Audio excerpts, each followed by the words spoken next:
Get the money.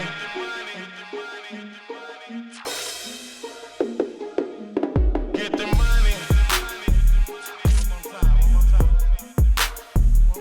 Money. Get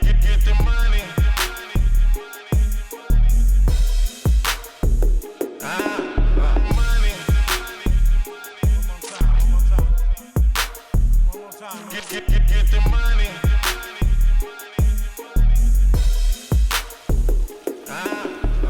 I'm out here getting cheese, something like a macaroni. They want to show people how successful they are, and they put their self-esteem into what they have or what they've been able to accumulate. For at least 30 minutes, I was a millionaire. So you've got to have a car, and you've got to have clothes, and you've got to have a big house in order to show people your success. My name is Floyd. My name is Floyd. My name is Money Mayweather. Sure, other people went broke, but that's not going to be me because I'm the best. This ain't for all you video rappers that go rent it. This is real. They all want to be like, yo, I'm that dude, look at me, look at my chain.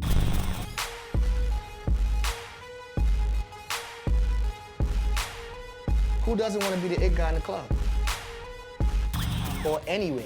I'm not trying to say money is everything, but... The way that you show success is by having a BMW and having a large house. We gotta have this and we gotta buy this. This is what is hot, and this is what you need to be. You were wrong about me when I was a kid that I wasn't gonna amount to everything because see, look what I have now. Some professions, like being an entertainer, being an athlete, you're almost expected to show your wealth.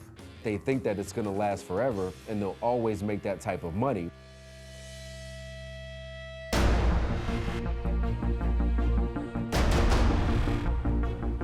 Presenting the 2013 Boss Up Awards, where we recap the most viciously hilarious content of the year. When the checks stop coming in, Best Broke Celeb. Janae Bolden, Senior Editor, Bossup.com. When the checks stop coming in was started because celebrities go broke all the time. It happens every day. Broke and possibly headed for jail. That's what Dennis Rodman's life has become. Comedian Chris Tucker reportedly owed the government $12 million. Former NBA star Eric Williams has joined the breadline of professional athletes gone broke. Lionel Richie owes $1.1 million. Warren Sapp filed for bankruptcy. He owed $942,000. Now, black celebrities are not the only ones going broke. Plenty of white celebrities have also. Gary Busey had less than $50,000 in assets to his name, even though he appeared in, get this, over 70 films. Tori Spelling and Dean McDermott are flat broke, despite the fact that her dad, Aaron Spelling, was richer than God. Ozzy Osbourne and his wife Sharon owed $1.7 million in taxes. The tragedy with blowing money as a celebrity versus a regular Joe Blow is that usually celebrities, like athletes and entertainers, they aren't able to make that kind of money for 10, 15, 20, 30 years. The rest of your life, you may never earn more than $50,000 or $60,000 in a year. And you may not be able to live in $1 million house anymore. You may not be able to eat steak and lobster every night, but you had it when you were 18 or 19, so you tasted it and you never get to have it again. That's a hard position.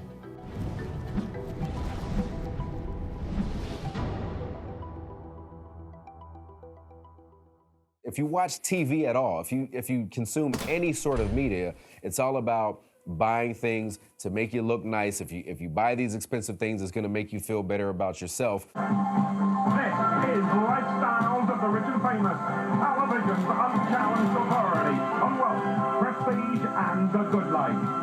We really know that that's not the case, but that's how we've been brought up from very young age. We're in this consumer mentality, especially in the United States. The number one reason people hate America, the number one reason is because of our religion. Americans worship money.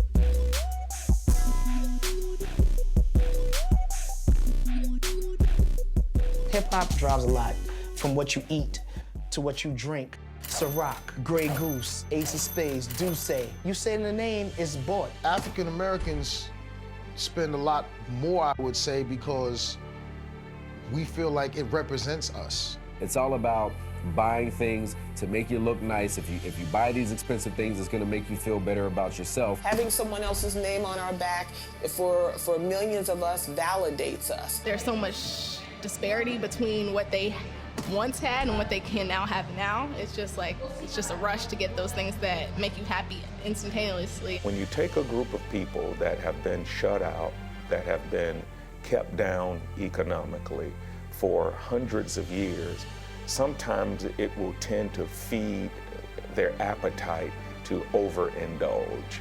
Because if you've never had something, sometimes your desire to have it is stronger than other people who are accustomed to it. Look at that. Look at this is right here. This is my mother's house right here. My mother's house right this long. Right here. This is my auntie's house right here. This right here, my house right here. Take a picture of my face. Look, this is my face. That's the thing. I want to let you niggas know this $100 bill. I don't give a fuck about this shit at the end of the day. I know y'all niggas thinking like, that's 100.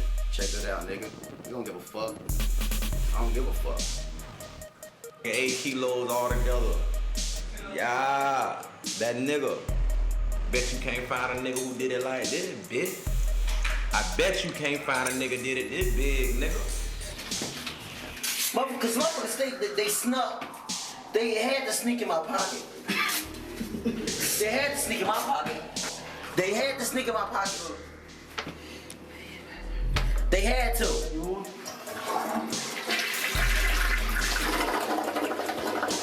That's what the fuck I do. Double or nothing. Get your $500,000, nigga. Are you 250? Damn!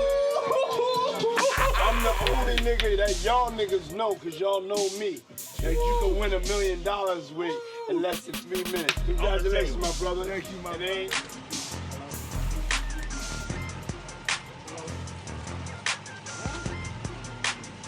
This is my mattress at night. I be swimming in the pool of hundreds, nigga. Check it out, nigga. We swimming in the pool of hundreds, nigga. This shit is it. I got my Jacob on. We paid 20 G's for it. I got the Jacob on. Got the necklace on. The boots are badass nigga. You know, I be swimming in the pool of hundreds. As we all know, Congress recently approved paying over $1 trillion to African Americans as reparations for slavery. Well, today, the first checks were sent out. Get the money, y'all. There's poor people around. With your broke ass. It's incredible, Chuck. These people just seem to be breaking their necks to give this money right back to us. Folks, I am happy to report that the recession is now officially over, and we have nobody to thank but all these black people with their taste for expensive clothes, fancy cars, and, of course, gaudy jewelry.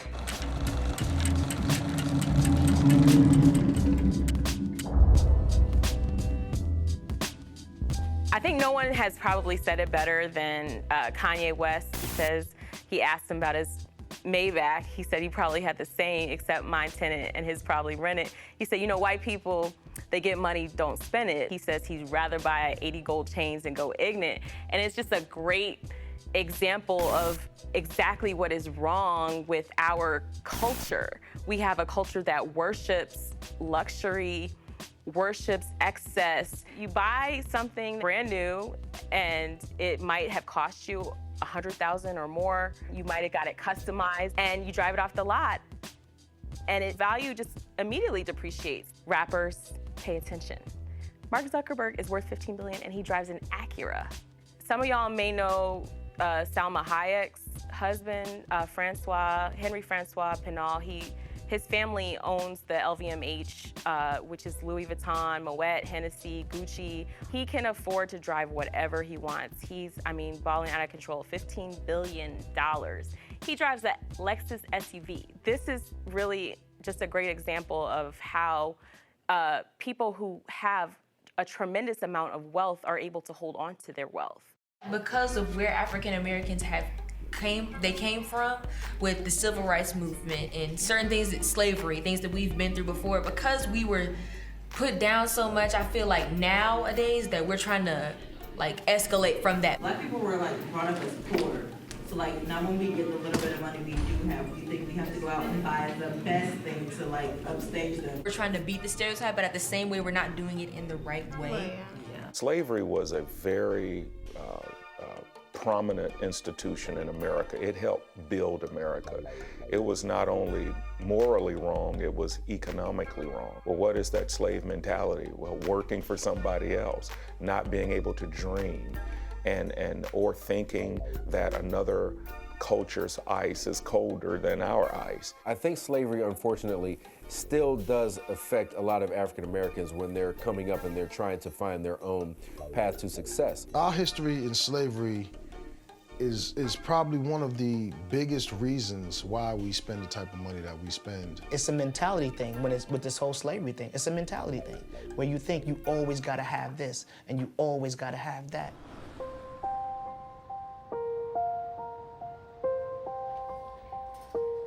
It's been kept from us so much for so long. Slavery certainly had a gigantic effect and puts the starting point a lot lower for the hill they have to climb. Well, I definitely feel like there are deep psychological reasons why African Americans tend to be more of spenders than savers and investors and business builders. From a cultural standpoint, African Americans really just in the last 50 years or so, and really less than that, have started to earn lots of money.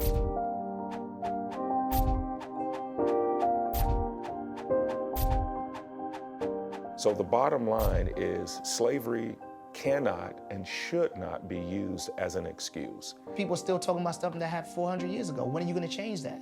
I know I don't live by that. I know that for a fact. We can't ignore history because history always, impacts how it is now. But I'm saying whatever the history is, we need to wake up to it. And to ignore money with the biggest elephant in the room, we do so at our own peril. It is still affecting some of the thinking and some of the things that we do today. But I don't believe it is strong enough to keep anybody from being a financial success.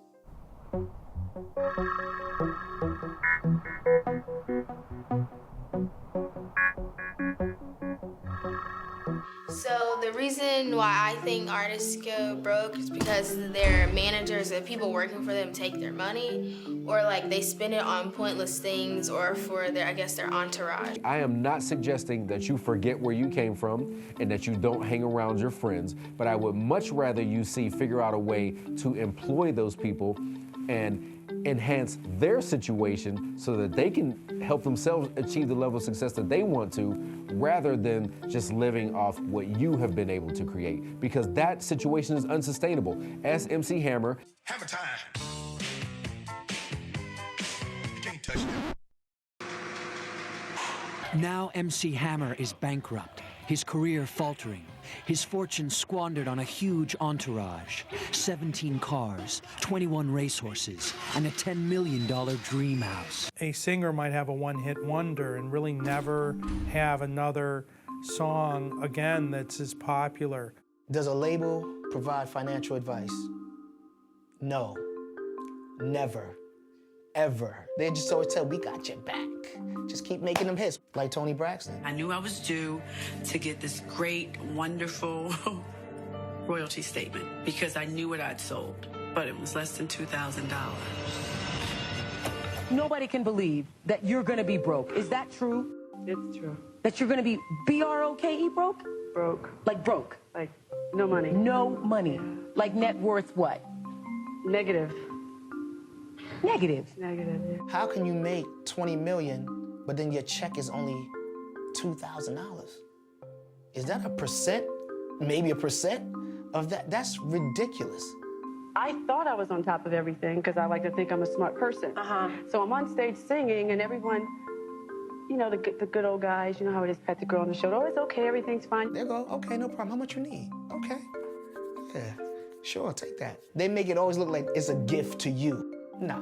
When the insurance company refused to cover the losses, Tony was left on the hook for all of the show's expenses. You have to do the hair, the makeup, the dresses and the shoes and the makeup artists. Everybody is eating off you. If you want to be lit a certain way, it costs. Everything costs. That person's getting more money than you are. I had to file bankruptcy. I couldn't pay all those creditors for the show. And they remind you about all of that when you go, why my check is only $90? If someone's making $170, $180 million and I got 1/20th or 100th of that, it makes it almost virtually impossible. Poor Tony.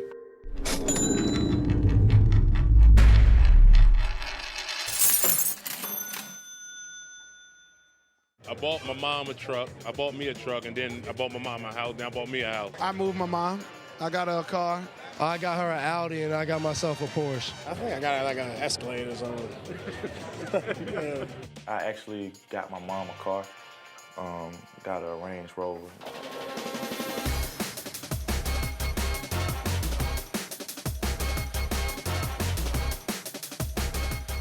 What I spent my first advance check on? I mean, my first instinct would be a house for me and my parents, a vacation. That'd be my first instinct.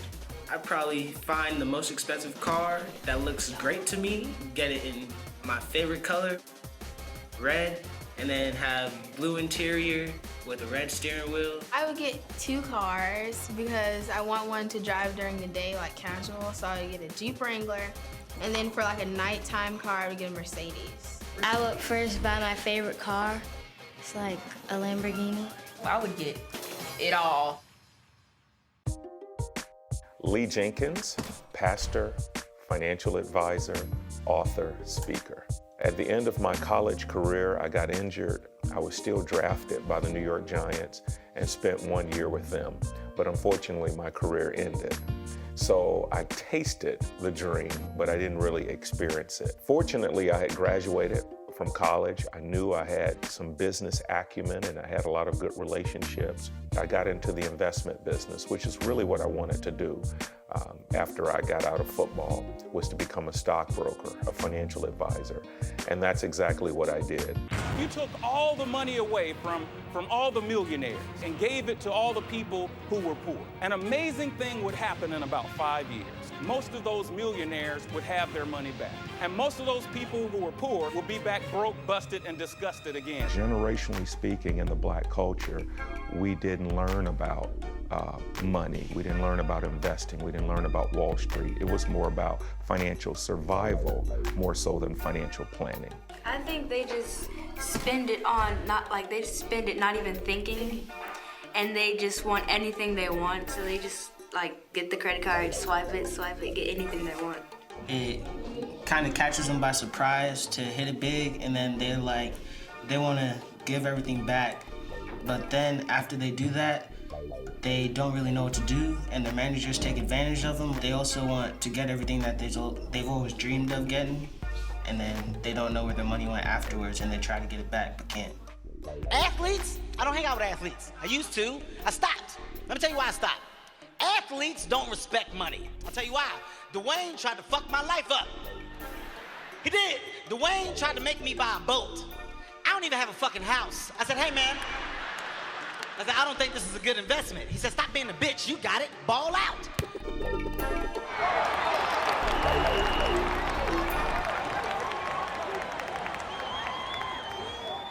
Dexter Davis. I'm a retired athlete. Played 6 years in the National Football League with the Phoenix, now Arizona Cardinals, and the St. Louis, well, at that time, the Los Angeles, now St. Louis Rams. What are you working on? Latest expense report. You know, I appreciate all that we've done to this point.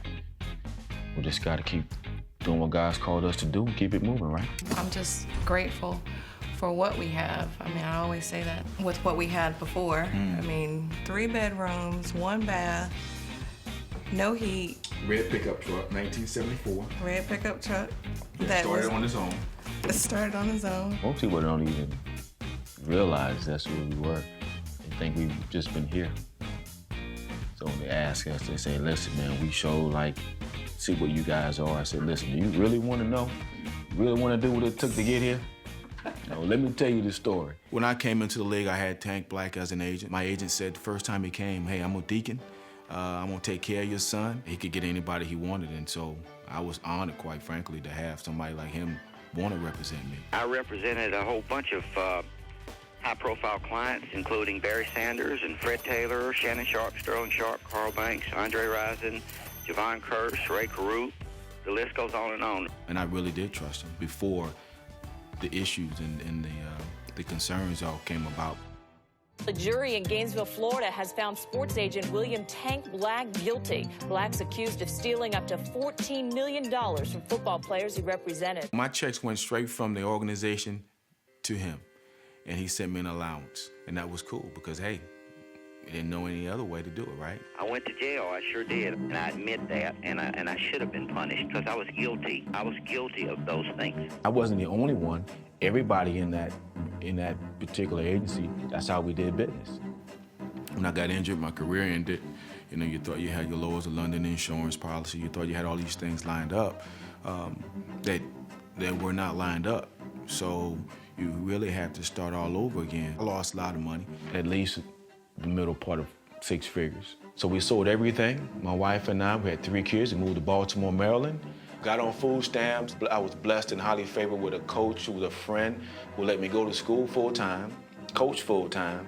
So it was win-win. To go from having 6 figures to go and then, you know, then being in Charleston and having to go on WIC and food stamps and all of that.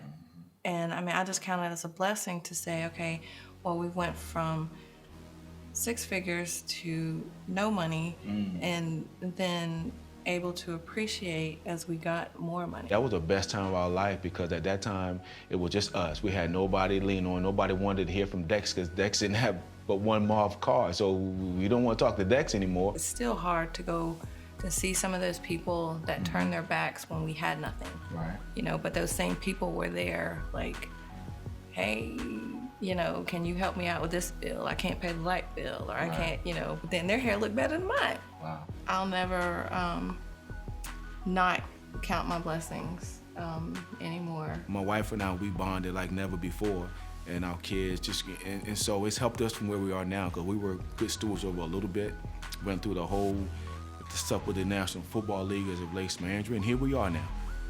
Yeah.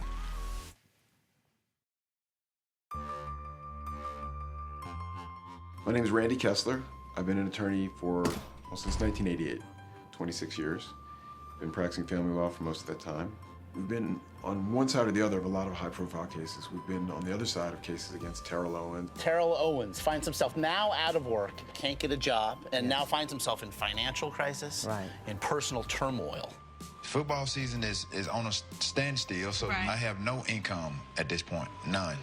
On top of that, you're talking about the mortgage, and on top of that, child support. Usher and T.I. and Ludacris. I told my girl, it's not you, it's me. Well, actually, it's the economy. Then it just dawned on me, I got a family too. And all of them are gonna want gifts, so what am I supposed to do? So he's saying he makes 25 grand a month. Tamika said Luda has millions of dollars, an impressive $80 million between 2006 and 2012, and roughly spends $7,000 a month on lawn care and $5,000 a month on his pets. But why is he pulling this move? So if he makes 25 grand a month in Georgia, that means he'd only have to pay around $1,700 a month in child support. The average child support case is well less than a few $1,000s a month in most states. Some states, it's lower than others. Some states have a higher standard of living. Los Angeles, New York, Chicago, judges are not afraid to award a lot of child support because the cost of living is high. You know, you heard about Nas's case where it was $40,000 in child support and $10,000 in alimony. Nas has been ordered to pay several $100,000 to Kelly's. One thing I could say, y'all, marriage is expensive.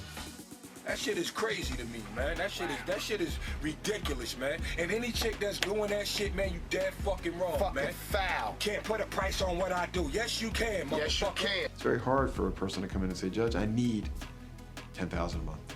You know, it's just hard for a judge to hear. So it's not a need argument. It's a, in this case, what's appropriate. What the fuck you gonna do with 55 goddamn grand a month?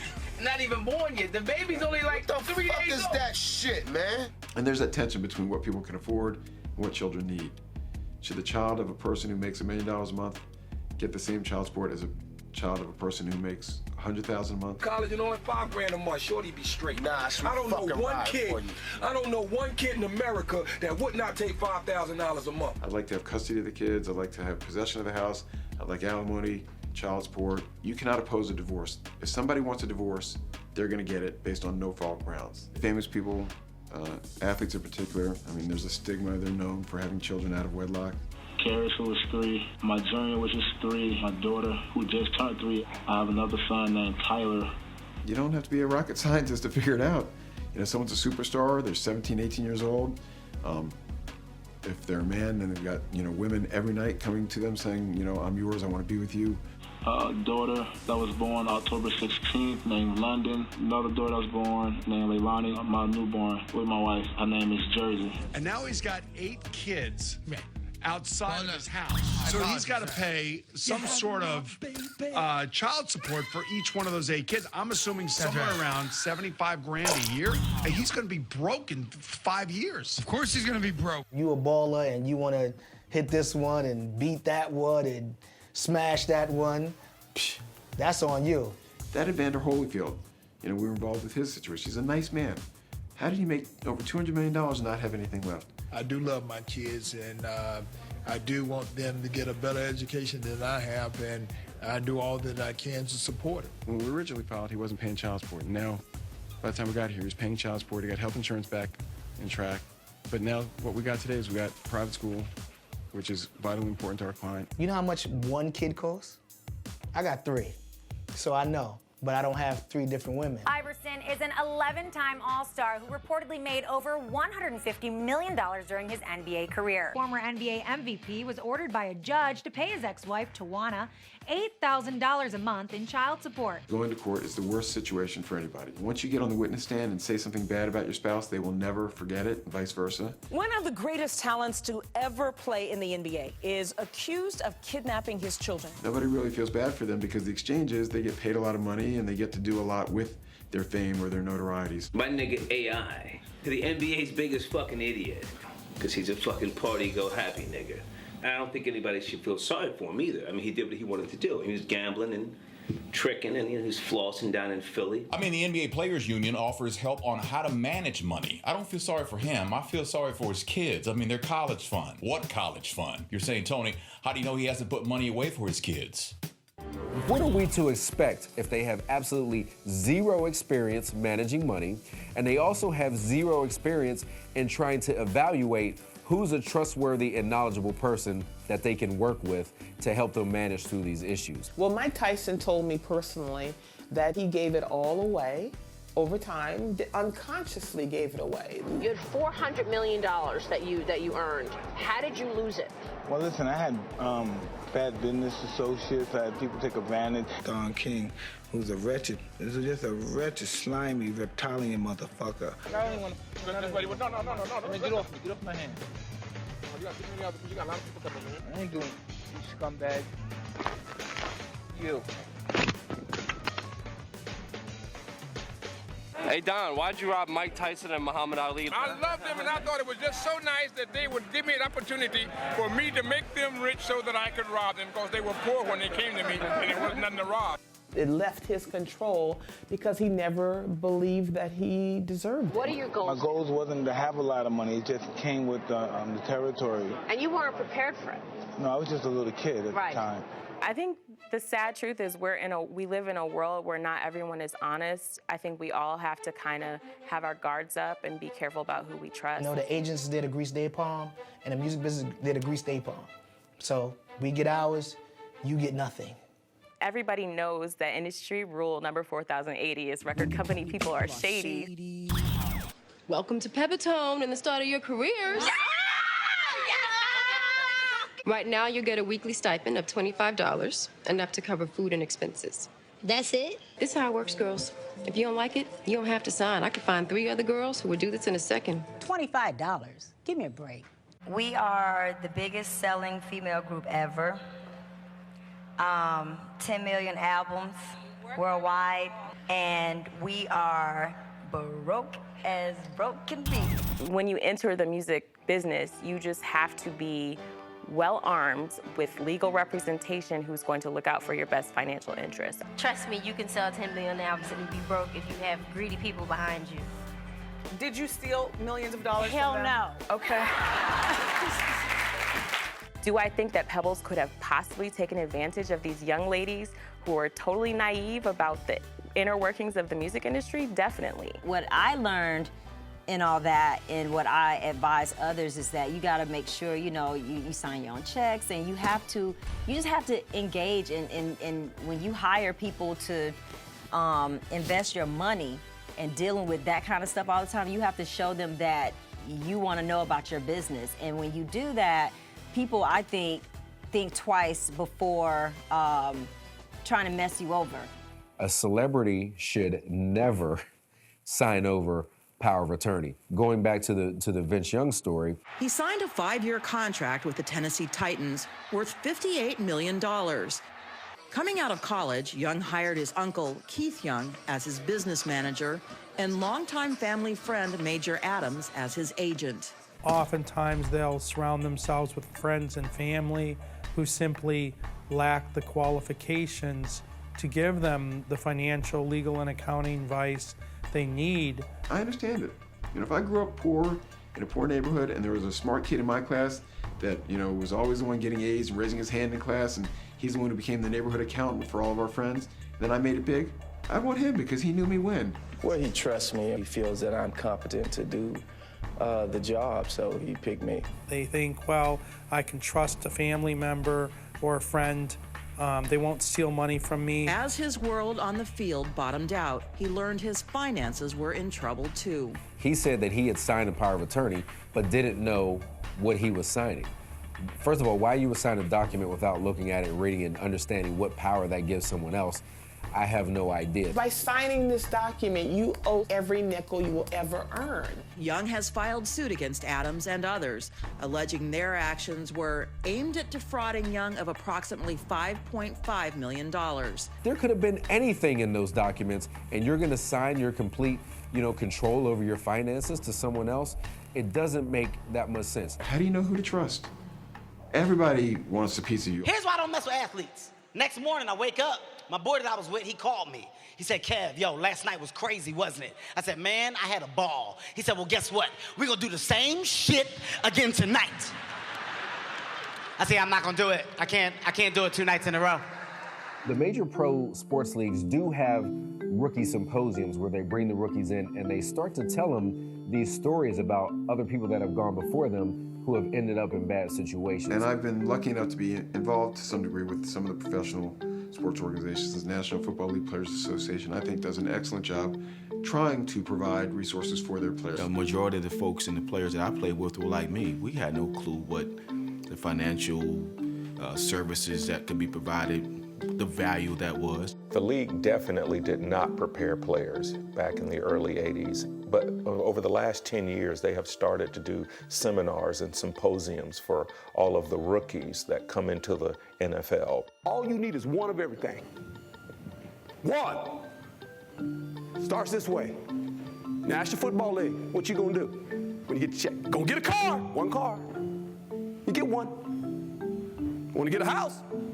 One house. You have to build this as a habit and not just one sort of intervention type of seminar, which we think is going to change their complete life-learned behavior.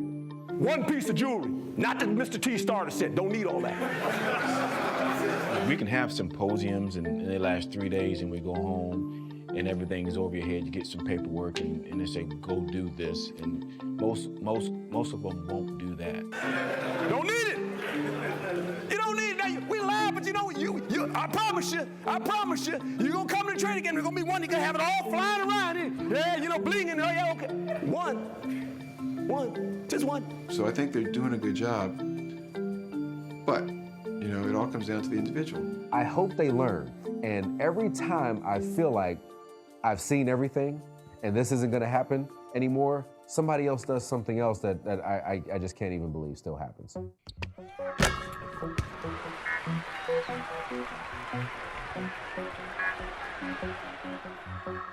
Antoine Walker made $110 million over 13 seasons in the NBA. Unfortunately, like many other former athletes, Walker lost his millions. You're mostly blaming your financial advisors who put you in the real estate deals to begin with? If you look at a lot of the big, financial advisory firms that All of those people are not educated in the investment world. I don't blame them. I blame more so myself. The one thing that's very difficult to do is to do investments while you're playing basketball. I think if it was one thing I would tell any young guy or anybody that's playing and making money right now, wait till the end of your career to start investing and trying to make money, off the field or off the court. People may often wonder why celebrities have tax problems that are bigger or more frequent. Celebrities do not earn W-2 incomes generally. The point is, whatever payment they receive is not ordinarily going to be subject to payroll withholding taxes. Let's be honest, Uncle Sam is a motherfucker, okay? Like, the tax issues that some of these celebrities have faced, Bow Wow, Lauryn Hill, Wesley Snipes, it really honestly could happen to anybody. I think in the Wesley Snipes example, he was the victim of poor tax advice. Snipes' defense team wants to prove that the star was duped into a scheme by two co-defendants who sold him on a theory that Americans are not actually required to pay income tax. It's an argument that has cost numerous people their freedom in the past. For an actor like Wesley Snipes, who is not an accountant or an attorney or tax attorney, who's necessarily relying upon the professional advice of these preparers, if he takes their advice, he often stands to suffer a penalty for simply following bad advice. I thought it was rather strange to be a client and be lumped in with the conspirators, but stranger things have happened in the world. Unfortunately, a lot of celebrities think that they are above the law. The track record is littered with celebrities who messed around with the IRS and got embarrassed. They always lost. They try to find a loophole, and you never win like that. I think athletes and entertainers have to view themselves more as a business because that's what they are. And if you're gonna say you're a boss, you should act like a boss and act accordingly because companies have to pay their taxes just like everybody else does. The hip-hop world or artists don't think they have to pay taxes because they was never taught to pay taxes. They never paid taxes. Taxes, what's that?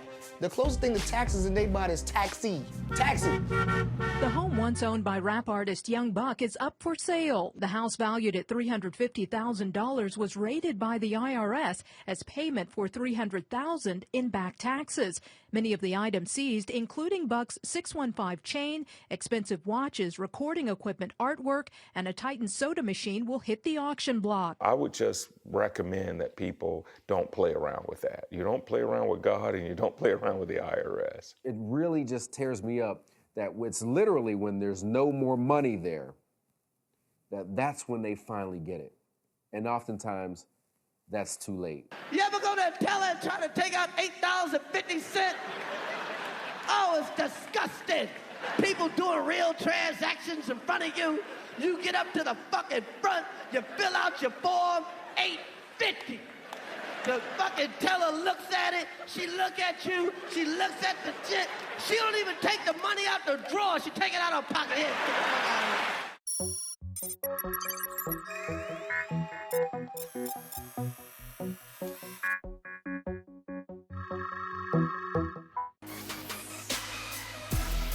Brand lover, producer, engineer, entrepreneur, and local hero. I started off as a DJ. I called upon a friend of mine, Bobby Simmons. He was the drummer for the group, the rap group Stetson Sonic.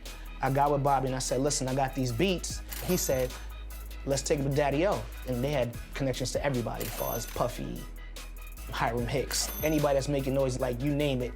My name is Roger Monroe. I'm professionally known as Buddha.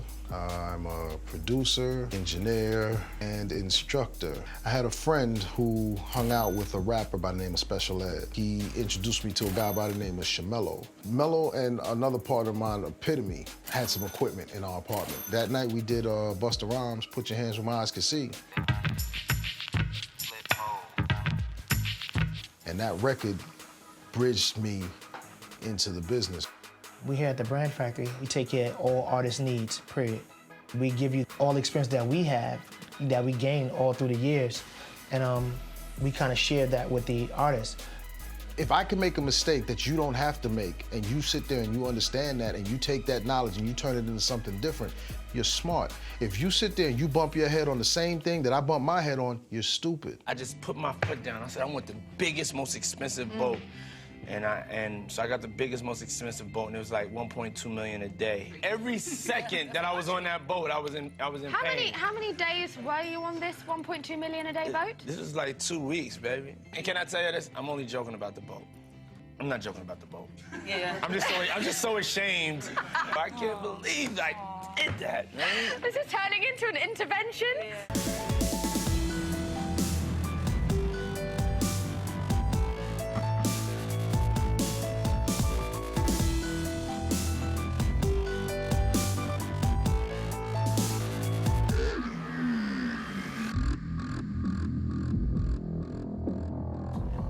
Yo, what up, boy? What up?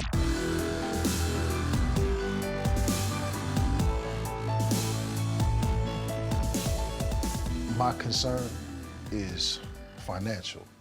You know, I want to make sure that you guys are ready, set up, and have a plan. You know, because he who fails to plan plans to fail. You know, let's go ahead and get our LLCs. Let's go ahead and get this account. Let's get everything processed now, because you don't want to mess around and get there, and there's so much pandemonium going on to a point where you can't even have access to it. Now you got this stranger handling your money. That's why, when I told y'all from the very, very beginning that we a team, right? And I'm only telling y'all this because we a team. If we wasn't a team like this, I wouldn't care what happens with y'all money. Once you get that mass attention from people, where there's abundance of cash and money just being made, it can become overwhelming. I remember I see my first $1,200. The first thing popped up in my mind, oh boy, I'm gonna go to the mall, boy, I'm gonna do this, I'm gonna do that. Sometimes we don't think of that time when we didn't have that $1,200. Everything y'all just said, I've heard from every single artist that has been in your position, getting ready to start off, no lie. And then when that money comes, it changes. People, if you don't eat for a month, what you gonna do when you first see some food? Tear it up. If you're not with a woman for a year, what you gonna do the first time you get with a woman? Try to tear it up. You understand what I'm saying? Right. If you go to, if somebody come to you, a record company, they really want you, that first offer that they offer you ain't their real number. Yeah, but see, most people, if that first number is something that they've never seen before, never thought they would see at one time, they're gonna jump all over that. That's why I'm trying to tell y'all now, man, we got so much that we gotta do. So that's why, you know, we go by the 5 Ps. Prior preparation prevents poor performance. And let's go hit this booth so we can make it different. let's get down, man, you know what I'm saying? Let's do our thing. A lack of financial literacy is something that tends to permeate a community. Nobody was ever taught financial literacy. So if somebody hands you $100,000, you spend $100,000. This is your legacy? Is this going to be your mantra? The only reason why they're doing it is because clearly they just didn't have the financial education. We can blame the outside, and it's easy. It's more difficult for some of us to take responsibility. They definitely don't teach you about saving accounts and IRAs and pensions in school, not in, you know, grade school or any standardized education system. They wouldn't let us. Have you tried? No, but you don't understand. They. I think the parents need to spend more time with their children and need to really teach their children. It is our responsibility as adults to give the next generation the financial tools to not only survive, but also to prosper beyond their wildest expectations. My mom, like when I first got my first allowance, she told me about saving. She said you gotta save half of it. That carried on for about a year. And so I spent the rest. This is what they've been taught. And if that's what you're taught, that's what you're gonna do when you get those resources. I believe that the education process should start in elementary school and should increase in middle school. And by the time a person is graduating from high school, they should know the basics of financial planning and money management. I was about 14 years old when I got my first debit card because it was the day after Christmas, and my grandmother had just sent me $50. for me and my brothers. And so I decided that I wanted to put 25 and 25 in a checkings and savings account. That's what my dad recommended for me. The best way to teach your child is to not to give them everything, to make them work for some of the stuff that they get, and then to model that in the home. My mom started talking to me about saving my money when I was about 8 years old. Since I got $40, I had to save about $10 because we had this thing where like when the rent was due, we had to like give her the $10 that we saved up to help her pay for the house and stuff. Let's just face it, okay? They go home, no one's there when they get home from school, and the babysitter is BET, MTV, VH1, ESPN, now Bravo, and all of the host of other channels that make it known that, hey, if you're successful, you gotta buy this, you gotta have that, and then they see all of the commercials. Oh, I know that wasn't my car. It's my car. I rap with the Pyrex and the projects, I'm cracking the pot.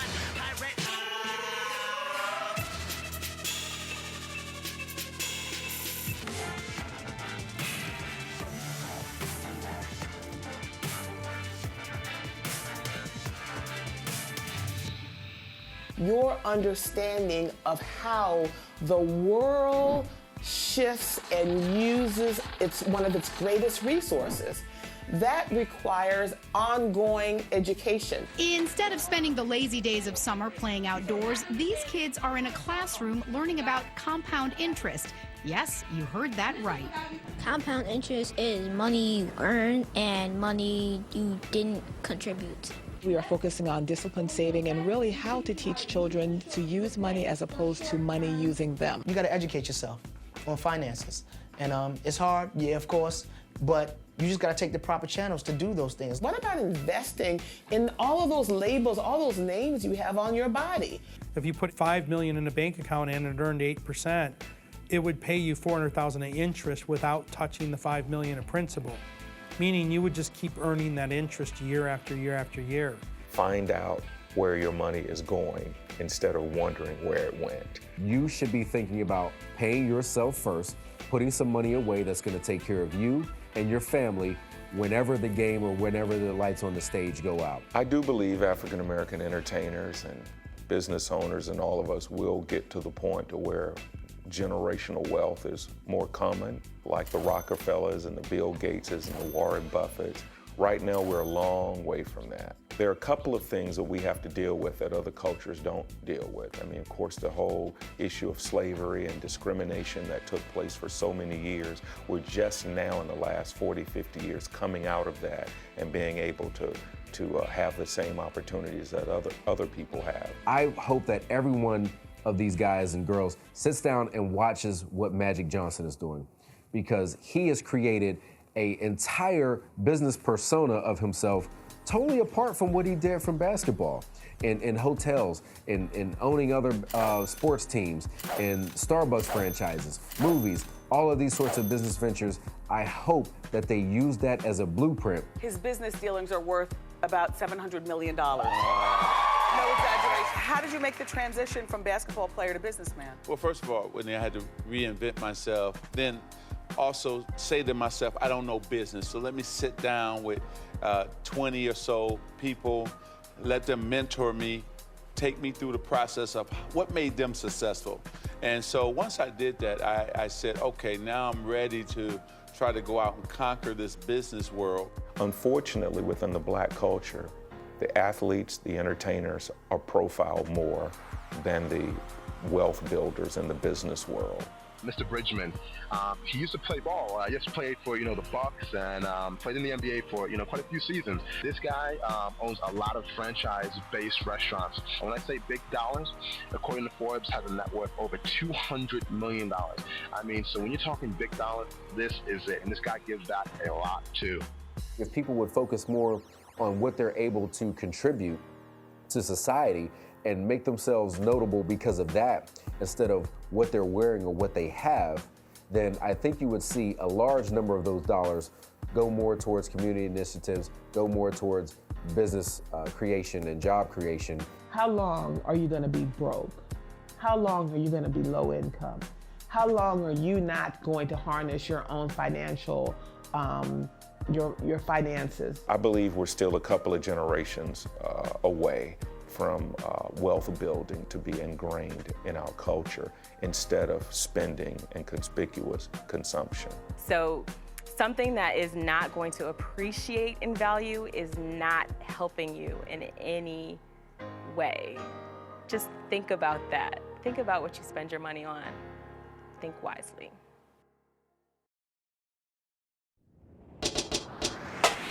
Have you got my money? What? Tell me where's my money? I ain't got your money. Need to get my money. Better have my money.